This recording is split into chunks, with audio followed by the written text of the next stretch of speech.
Hello dear students, quick concept series में आज हम लोग देखेंगे ली चैटलियर प्रिंसिपल और उसमें हम लोग देखेंगे effect of volume at equilibrium condition. Effect of volume at equilibrium condition. चलिए, तो if volume is increased pressure decreases. जब हम किसी भी वॉल्यूम को इंक्रीज करेंगे गैसियस मिक्सचर या रिएक्शन मिक्सचर का, तो उस केस में क्या होता है, प्रेशर डिक्रीज कर जाता है। Hence reaction will shift in the direction in which pressure increases. Reaction उधर शिफ्ट होगी जहां पर प्रेशर इंक्रीज कर रहा होगा, that is in the direction in which number of moles of gas increases.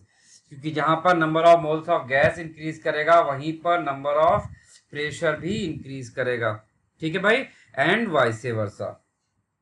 तो ये सारा कुछ हमने किसके लिए देखा, इफ वॉल्यूम इज इंक्रीज तो इक्विलिब्रियम उधर शिफ्ट होता है जहां पर number of moles of gases increases.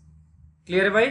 तो इफ वॉल्यूम इज इंक्रीज तो हमें पता है कि रिएक्शन मिक्सचर में या रिएक्शन में दो तीन तरह की पॉसिबल कंडीशन होंगी।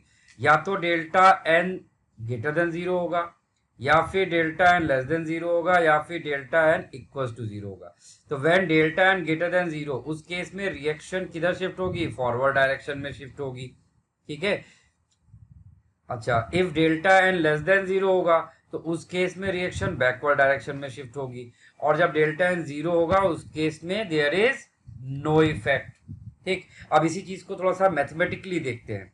ठीक है, हमने एक ऐसा एग्जांपल लिया जिसमें डेल्टा एन क्या है, ग्रेटर देन जीरो है। ठीक है, ये PCl5 gas PCl3 plus Cl2। हम इस रिएक्शन के लिए रिएक्शन कोशेंट निकाल रहे हैं QC। तो वो क्या होगा, active mass of PCl3 into active mass of Cl2 divide by active mass of PCl5।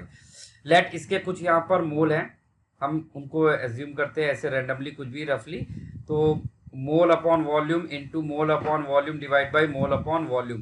तो इसको सिंप्लीफाई करोगे तो एक वॉल्यूम से ये वॉल्यूम कैंसिल हो जाएगा और फाइनली आपके पास क्या बचेगा, यहाँ पर एक वॉल्यूम बचेगा, वो भी किधर जाएगा, डिनोमिनेटर में जाएगा। यहाँ से आपको देख रहा है कि QC is inversely proportional to the volume when delta n is greater than zero. तो जब हम वॉल्यूम इंक्रीज करेंगे तो उस केस में QC क्या करेगा, ये डिक्रीज कर जाएगा। और QC अगर डिक्रीज करता है तो KC इंक्रीज करेगा, और KC इंक्रीज करता है तो रिएक्शन किधर जाएगी, फॉरवर्ड डायरेक्शन में।